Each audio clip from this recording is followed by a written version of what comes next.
Over the next few minutes, you're gonna dive into some footage of my friend 3.5 at best, Chris Olson, AKA the Pickleball Studio. You're gonna learn over 8 skills for how to improve your pickleball game.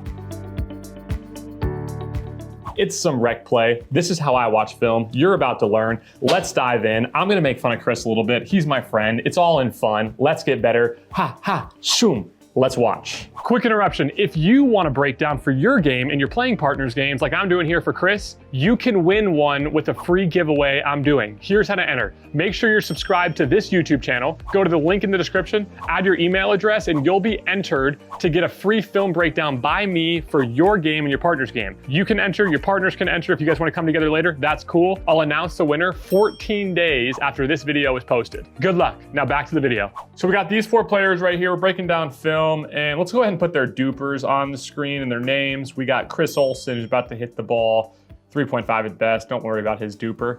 Then we got Jack, bottom right. We got Chris's brother, Isaac, top right. And then we got Jess, who is Isaac's partner.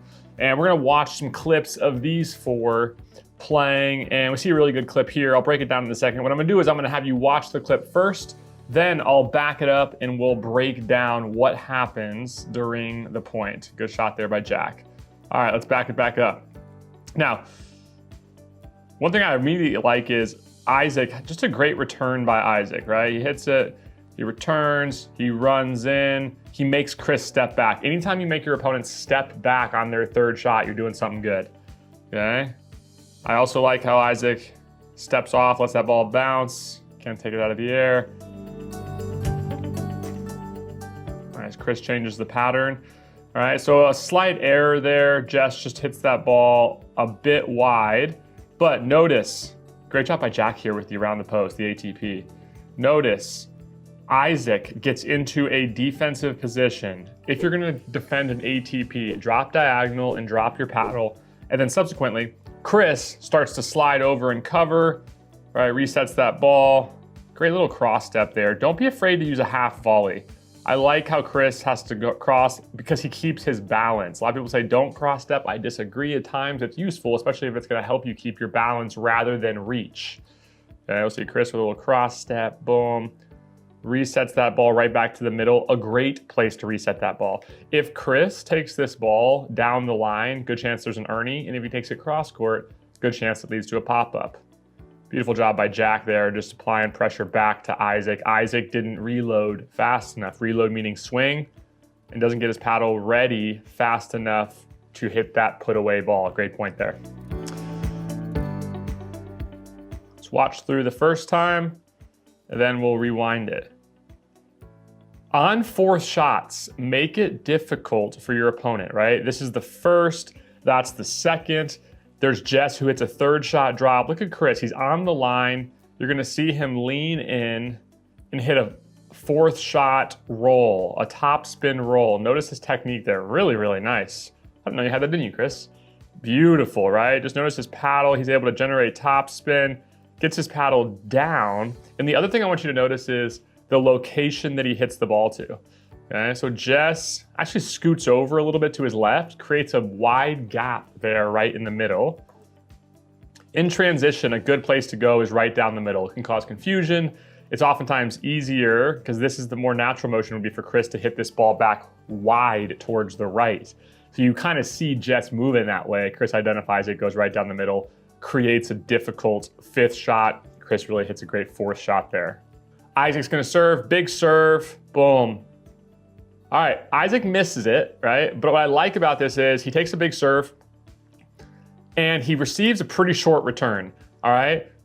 The ball lands in the center of the court. Isaac's coming up. He notices on a short return, if your opponent, Chris in this situation, is still pretty far back, let's even see, right at the contact point, boom, right there, Chris is not at the line.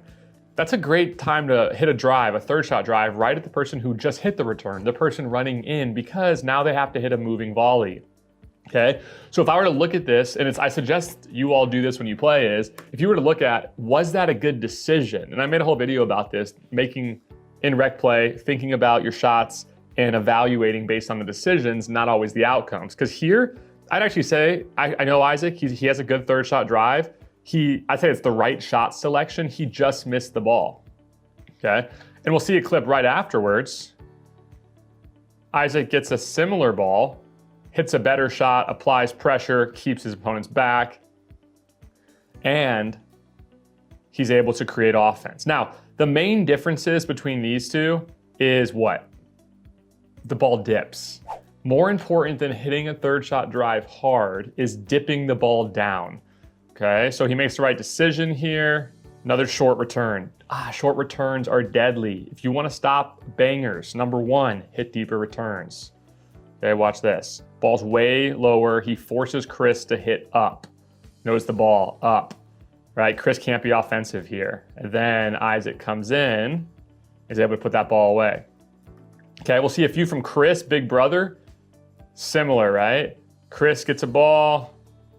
Again, short return, ball's landing in the middle of the court. Anytime you hit a return and your opponent is moving forward on their third shot, which is what you want to be doing when you're the one hitting the third shot. But if your opponent is moving forward on their third shot, that probably means your return wasn't as deep as it could be, okay? So Chris doesn't really hit this very hard. He doesn't have a lot of power. All right, I'm just kidding with you, Chris, but not really. But what he does have is he has great dip, and he forces his opponent, Jess in this situation, to hit up on the ball. Look at that, zoom in on that, highlight that.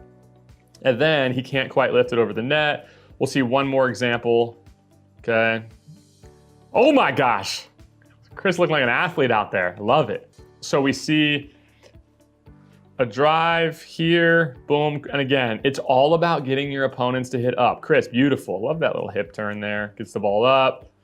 Gosh, that's athletic. Road to pro, baby.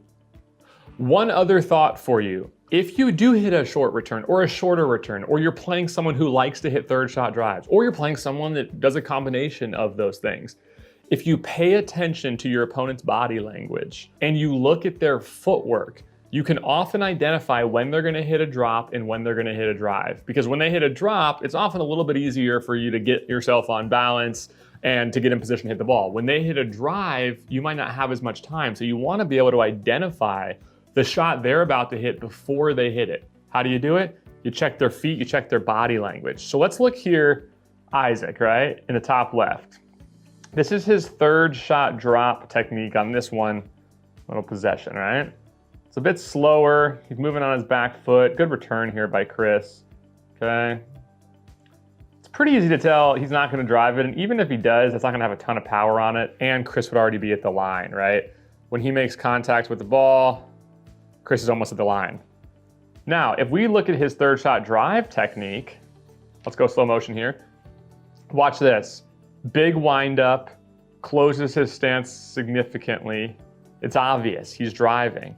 You can see the difference in the stance they use and the swing speed they have as they go to hit that shot. So keep watching for how your opponent's about to hit the ball so you can prepare correctly in order to counter or hit your next shot. Now, let's transition to a different skill set. And I gotta be honest, Chris, I know you're watching this. You're better than I thought you were. I haven't played with you in a while. You've improved, my guy, all right? So we have a serve here from Jack. And then we have a third shot drive, fifth shot drop. Beautiful. Let me just rewind that before we even get into the rest of the point here, okay? We have Chris, he doesn't really hit this ball that hard, but he turns that into a shorter, easier drop. Third shot drive, fifth shot drop. Boom, gets it in. Let me identify one other thing here. Let's go to Jess, who blocked this ball. Jess, great job, okay? Now, Jess's technique here, I would encourage him to punch it without such a cut, right? So it'd be to punch, punch, punch, punch, punch, punch. Let me grab this paddle, okay? It'd be more of a punch. We see Jess kind of knife the ball. And when he knifes it, it doesn't actually create that much power back toward Chris, and it gives Chris an easier ball. So as I'm talking about one thing, we can always look to the other player and learn something there as well. Look at this technique, boom. See how he kind of knifes that ball? It's like awkward a little bit versus just a flat punch, extend your arm, push Chris back, make Chris hit his fifth back near the baseline, not up here in the midcourt. Okay, let's keep going. Nice lean in by Isaac. And there it is, there it is. Oh, the beautiful below the net speed up. Okay, let's go slow motion here. I like the attack mindset here, okay? But look at Chris's balance, all right? Chris is not forward. He's about a foot off the kitchen line. He's speeding that ball up from well below the net. The odds that he wins this point, his team wins this point, go down to about 19% when he decides to speed this ball up. All right, they play one more ball, and often your opponent, so often your partner, is the one that pays the price, gets hit.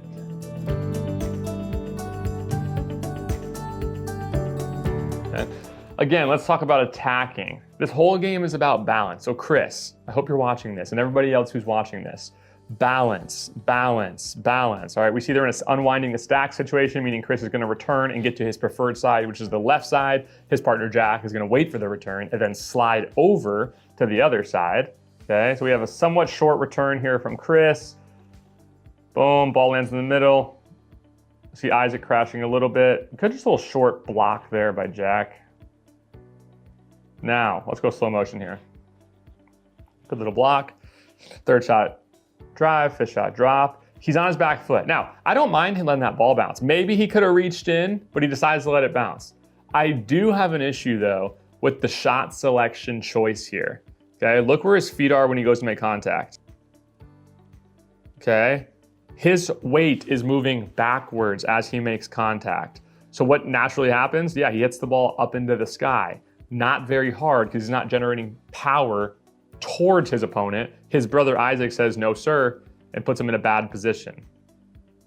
Okay, so in this situation, if you made the decision here to back off the line, Chris, I would have said concede the kitchen line. Just give it up, dink it back into the center, and get back to the kitchen line and look for offense later. So often we're looking for offense at the wrong time. I don't think he did the necessarily wrong thing by letting the ball bounce. Maybe he could have taken it out of the air. I don't have a side angle, but Chris, if you back up to speed the ball up, get back and then get your weight back forward so you can hit the ball, boom, and prepare for the next shot. Here, your reload speed, let's take a look.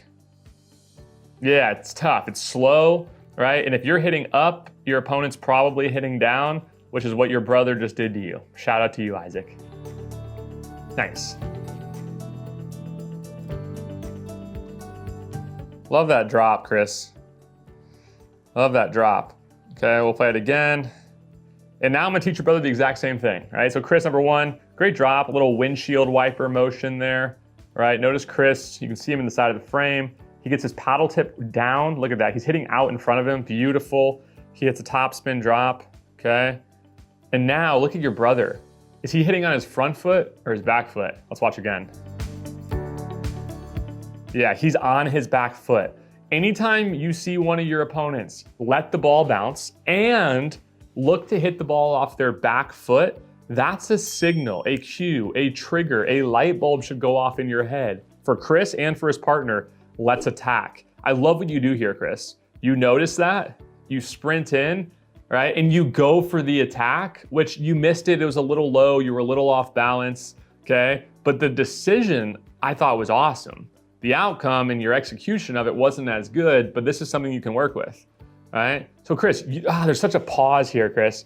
Like the moment you hit that shot, Chris, I think the more you hit thirds, you kind of know, like right when you hit it, boom, that's low trajectory. It has a lot of topspin. I mean, what's the worst thing that happens is maybe it hits the net. You should still come in. Like if that hits the net and you're coming in, well, then you lost just, the point's over no matter what.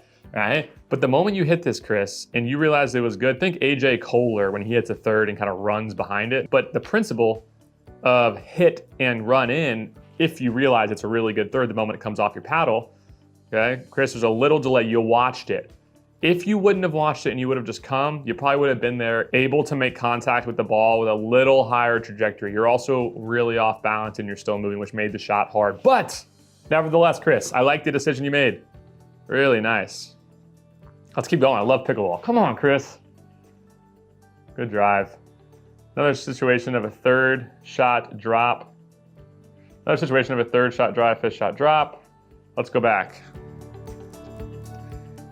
Chris, really good job. There's a better block there by Jess. Look at this, as I said earlier. Boom. You see how it's more flat, right? It's more flat. It still has a little bit of that motion, but it's not as cutty. Okay, Chris, great job there. Also, great choice. I love the choice that you hit that fifth over to Isaac's backhand rather than hitting it right through the middle to his forehand. It gives you a little more margin for error if you miss into the forehand side with Isaac, there, top right, then he's probably gonna put it away. All right, but if you go to his backhand, he has less offense. Isaac, similarly, I love that you're looking to lean in, I can tell you are.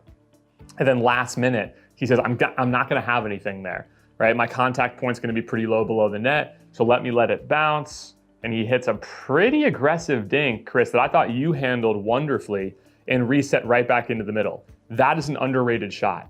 Chris, if you try to do something too aggressive while coming in with an aggressive dink being hit to you, you're gonna make a mistake.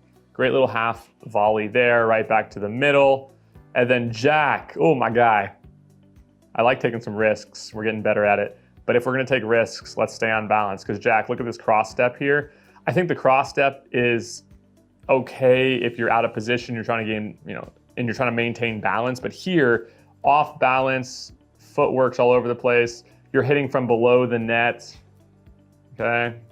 Boom. Even if, let's say it's a little bit lower, you hit a perfect shot somehow, your reload speed's not gonna be great because you're so off balance. Reload speed means I hit it, pop, and I reload, ready for the next ball. All right, here we go. Great serve, come on. How do you know when to drop and when to drive? Well, if you hit a serve and there's a ball that is high bouncing, like look how high that bounces, and then lands in the middle of the court, drive that ball. A good portion of the time. Look at Jess top left, he's still running in, right? And because of that, right, Isaac knows Jess is in bad position. So Isaac, he's standing in the midcourt, he's like, oh, holy cow, I don't know where this ball's going. He might be sliding over to the middle to cover Jess. So I love this play by Jack. He hits it down the line to his backhand. Anytime you get a righty outstretched like this or a lefty on the other side outstretched, that's a good thing for you. If we back this up and talk about like serves don't matter in doubles, I disagree. I used to think the same thing, but if you serve bigger, you're gonna get easier opportunities to hit third shots. How easy is that for Jack? He's just relishing on that big serve. Love the big serve. All right.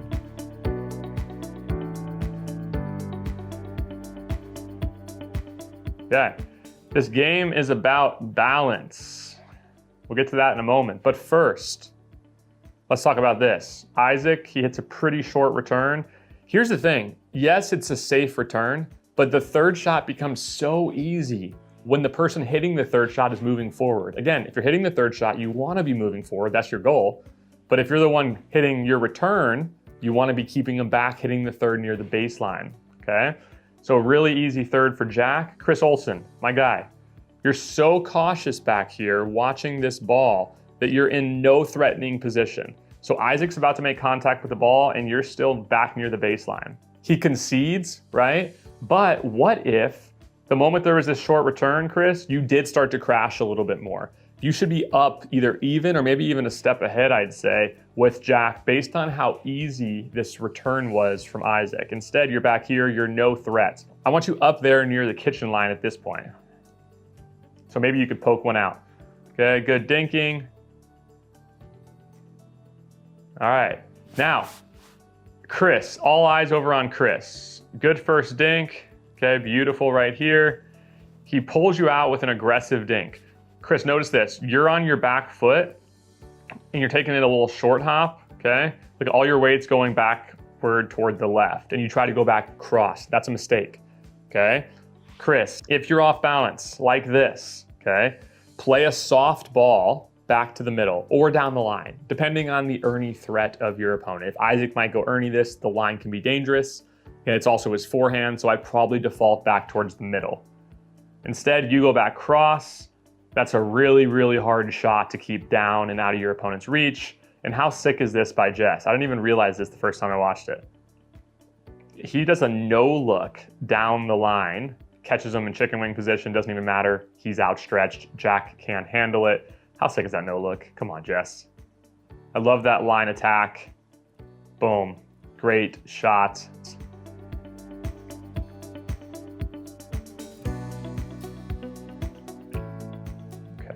Okay, good battle. Got to give a shout out to your brother here, Chris, Isaac. I mean, I love this play. Here we go. So number one, let's work on deeper returns. I'm still working on it too. Easier said than done, no doubt about it. Okay, super short return. Look where Isaac is. That's the footwork of a drive. Okay, I love here. And I think there's 2 good locations to go on the third shot drive. 2, there's probably a few. All right, one of them is go back at the person who just hit the return because they're moving. A moving volley is difficult. If that person is running in this case, it's Jack running in. Chris, as the left side player, might be kind of coming over to help Jack and anticipate a middle drive or a drive right at Jack's body. If Isaac knows that, which he does, he's smart, he goes behind Chris and has a really safe space where Chris is outstretched and he's not going to be offensive from this position right here. All he's going to do is block it, which he does. Okay, then we get to the kitchen very easily. Actually, Chris stays offensive, tries to keep him back, nice. And then I like the idea that Isaac stays offensive here and he continues to test the backhand side of Chris. Chris is a little out of position. Isaac hits the winner, ka-cha-boom. That's awesome.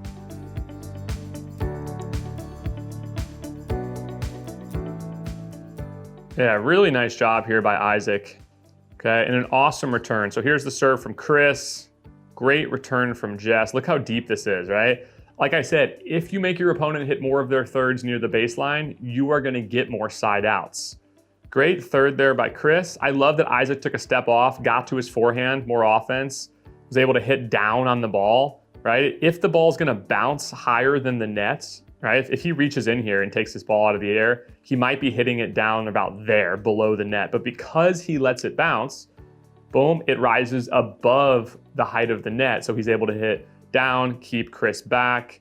Chris, not a terrible reset, okay? But like I said earlier in the video, I might, if I can, try to take that ball back to Isaac's backhand so that it's an easier time for you to get into the kitchen line. Here, it's Isaac's forehand, it's right in the middle. You do miss it a little bit high. In that situation, you put your partner in a tough position and Isaac takes over. If that ball goes over towards Isaac's backhand, his backhand's not as good out of the air or off the bounce. You'll have a safer time getting back to the kitchen, okay? So great play by Isaac here. That was really, really well done. And Jack right there, you know, if you see this ball kind of floats and a forehand's about to be nailed, I might take one step back, get on balance, and look to just dig that ball to get you guys back in position. You stay up there, you know, you might trust your hands a little bit here, but I'd put yourself in a little better position to help out Chris on the mistake. All right. Love that.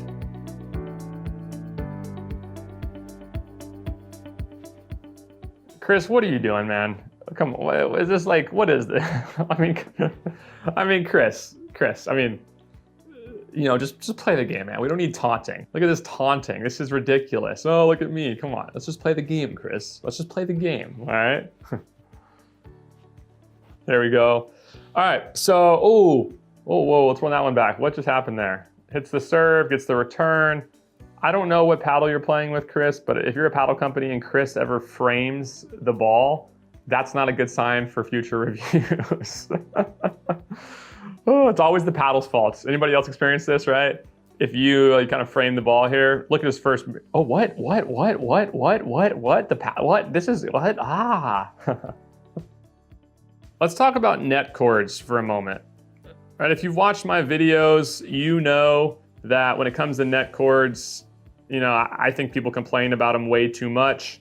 But one thing I've come to realize recently is net chords usually favor the more aggressive team, okay? So in all three of these situations, we saw the team being aggressive and hitting the top of the net. In tennis, I get the apology, it rarely happens, it's history, I guess I get it. In pickleball, I don't really get it because so many net chords, they go back and forth, they're probably 50-50. Half the time the ball hits the net, it doesn't even end in a situation like this where you just right out win it. Sometimes it ends in a situation where the ball pops up and the other team slams it. So let's do away with net chord apologies, right? But it's a reminder that aggression is good at the right times and you're gonna get rewarded for it by balls hitting off the net. You get less net chords the less aggressive you are. Like this one right here, he could have reset that ball. Maybe he should have, but he doesn't. He just tries to rip it back. He does, hits the net cord. Jess catches it right in the armpit. That was pretty impressive. So that was some real film breakdown. That's Chris, Jack, Isaac, and Jess. Look at Chris here. Boom, pop, hot, cha, boom. All right, we talked about third shot drives. We talked about what to do when you're off balance. We talked about reload speed. We talked about net chords. We talked about how to hit returns that put your opponents in difficult positions, and more. Now, if you want to watch a video on how to hit third shot drops better, I will explain the technique in detail. Click this video right here. Until next time, see you soon.